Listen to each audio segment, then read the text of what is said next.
FPL Game Week 8 team selection. The international break is finally over with the Premier League returning tomorrow. So today we'll be going through my team selection, the transfers I have made and they're confirmed, and also look to the future. So if you enjoyed the video, make sure you smash that like button and hit that subscribe. Let's get into it.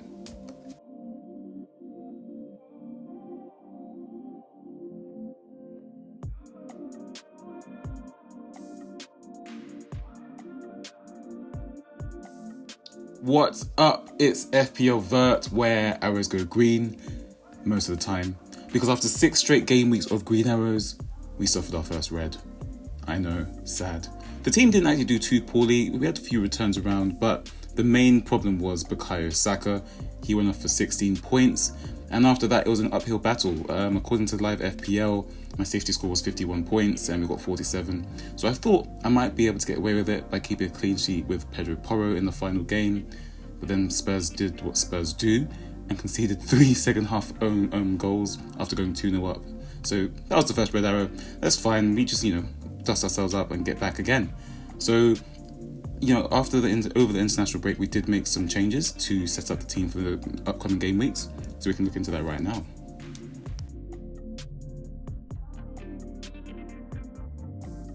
So onto the first of my 2 transfers that I have made over the international break, which is sort of like an FPL sin, I guess, but I was concerned about price changes that never materialized.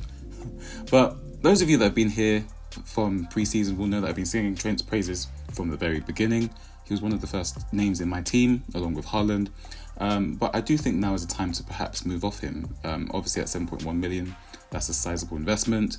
But I think what's developed with, of course, Alisson's injury and the fact that he's going to be out until the November international break, I do think is an opportunity to maybe move off. Of course, we give full credit to the current league leaders for getting the most points, getting the most wins, and also posting very impressive defensive numbers. They've conceded the least XGC in the league and have posted 5 out of 7 clean sheets, which is, of course, a league-leading tally. However, like Arne Slot himself, we must caveat the early season performances with the opposition that they've faced. Through the opening 7 game weeks, Liverpool faced just one team in the top half of the table, which was Nottingham Forest at home straight after the last international break, and they lost that at home without even scoring. Now, their next 4 opponents make up the current top 6, and for a wider view, 8 of their next 10 league games make up the current 9.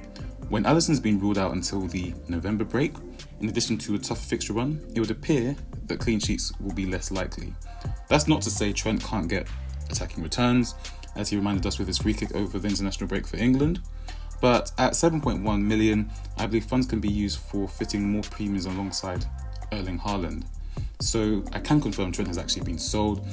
And I brought in Rico Lewis, who I think is a great enabler. I wasn't too sold on his starting berths, but he started all 4 of City's last 4 games in all competitions, and he's actually started 6 of Man City's opening 7 fixtures. Of course, he came off early in the Brentford game, but I do think with Rodri out and he's emerging into the team. He's a great talent. He can play across many different positions, and he pops up in very promising positions. I think it's a great time to move into Rico Lewis.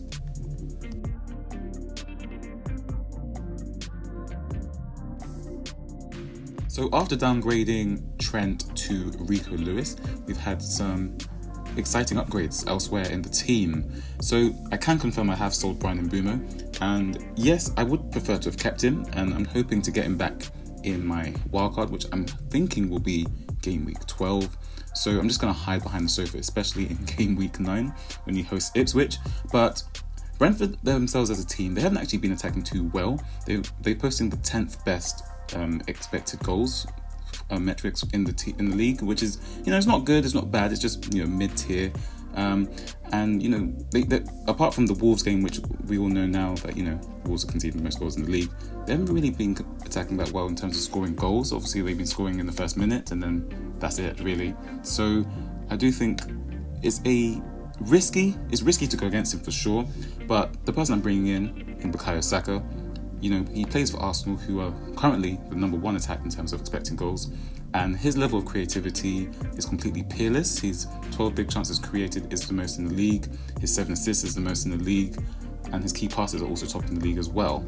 So I think, of course it's not the best fixture run, but I think, Arsenal are a title contending team, and you can expect them to score against Bournemouth. Bukayo Saka himself has actually scored in the last 2 home fixtures against Liverpool in the last 2 seasons. Newcastle, obviously that's a typical fixture. Obviously St James Park is no joke, but I think they're not as good this season. And then Chelsea away, that's the London derby, but you know what happens in derbies. And I think for now, I want to have the opportunity to pair Saka with Palmer before they get too expensive to do so as well. So I had the exact funds to make these moves, so I have made both of them, and none of the price changes have actually happened, so I could have just waited. But yeah, that's what we're into right now.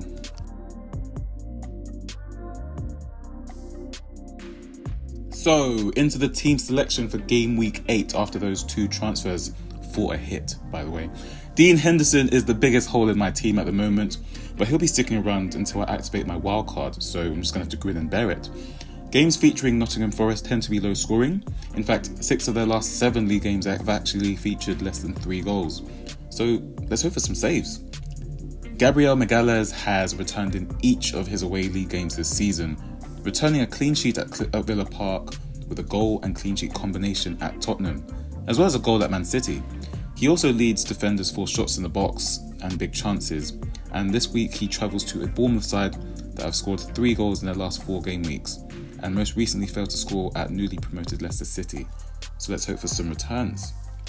Rico Lewis gets his first appearance for me this year off the back of starting all of City's last 4 games in all competitions.